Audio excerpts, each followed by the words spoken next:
Yo, what's up, fam around the world? If this is your first time here, welcome to the crew. Hit that like, smash subscribe, and join the family. So here's the tea: a secret US-Saudi UAE meeting went down to plan a ground assault on Yemen. But Russian intel just leaked the whole thing. Meanwhile, Houthi drones are flying over Tel Aviv, and Iran's calling out hidden truths about the assassination of their top brass in Yemen. The cost of war's got the White House in a tight spot. Washington just made it official. We ain't backing off the Houthis unless our demands are met.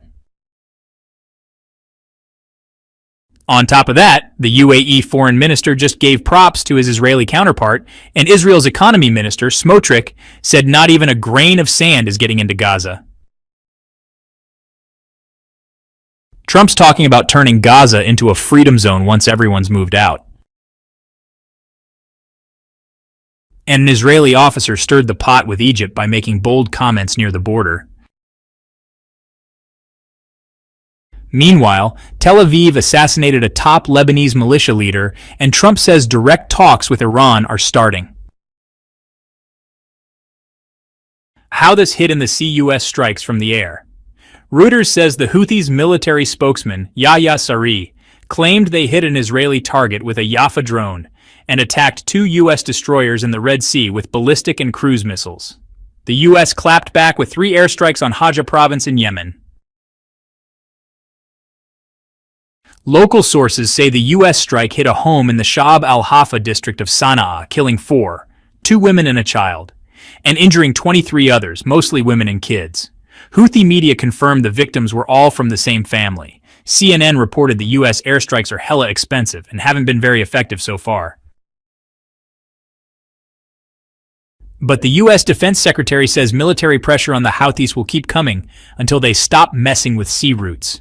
He also said they sent a clear warning to Iran: stop backing the Houthis. The UK embassy in Yemen said they're in close talks with Saudi officials about the Red Sea situation. The Pentagon confirmed that the U.S. Defense Secretary called his Saudi counterpart to talk regional security and how to weaken the Houthis. Russian outlet Sputnik quoted intel officer Alexander Mikhailov saying the U.S. is pressuring Saudi hard. They're basically telling Riyadh, you're either with us or against us.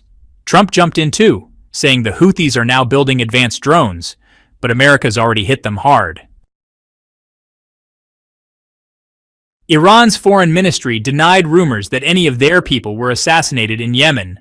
They said the claims are totally false. They also called the war on Yemen unjustified and said it should stop immediately. According to Iran, peace in the region starts by stopping Israel's violations against Palestinians. Flight tracking sites spotted a United States MQ-4 Sea Triton drone taking off from Al Dhafra base in the UAE heading to the Red Sea. Also, a Poseidon maritime spy plane took off from Bahrain. So yeah, America's stepping up big in the area. And now for the UAE-Israel connection. Emirati and Israeli foreign ministers met recently. UAE claimed it was to discuss a Gaza ceasefire, but Israel says it was more about regional politics and trade deals. Israeli outlet Maariv said their efforts to bribe for info about Gaza hostages failed. That's a big blow to their intel game. Ex-Israeli Army Planning Chief Nimrod Sheffer even slammed the government on the radio, saying, "We haven't broken Hamas because we only use force, not strategy." Finance Minister Smotrich added fuel to the fire, saying not even 1 grain of wheat would be allowed into Gaza. So yeah, the blockade's still tight. Politically, Egyptian President El-Sisi, France's Macron, and Jordan's King Abdullah II called for an immediate ceasefire in Gaza to protect civilians and allow aid through. They backed the January 19th deal to release hostages, uphold international law, and reject forced displacement of Palestinians. They also want Gaza's reconstruction handled by the Palestinian Authority, and they're backing a peace conference in June hosted by France and Saudi Arabia to revive the two-state solution. Trump chimed in again, saying other countries are open to taking in Gaza's population to save them from death and suffering. He's hoping the war ends soon and more hostages get released. He wants Gaza to be rebranded the Freedom Zone after evacuations and says pressure on Hamas might finally work. An Israeli cop near the Egyptian border said, "We'll celebrate with the hostages in Sinai, where we were 3,000 years ago." Wild stuff. What do you think he meant? Drop your thoughts in the comments. Now to Lebanon. Israel's Channel 2 says the IDF assassinated an artillery commander in a Lebanese militia. It's a major escalation. But Lebanon's President Michel Aoun said the issue of disarming militias and reforms is an internal matter that needs to be handled through national dialogue. From Beirut to Syria, an Israeli Nashan spy jet has been flying off the coast of Syria and Lebanon for 3 days straight. Syrian media says more Israeli recon flights are happening in central and southern Syria. Now the Iranian President Masoud Pezeshkian said they don't want war or nukes, they want legit negotiations.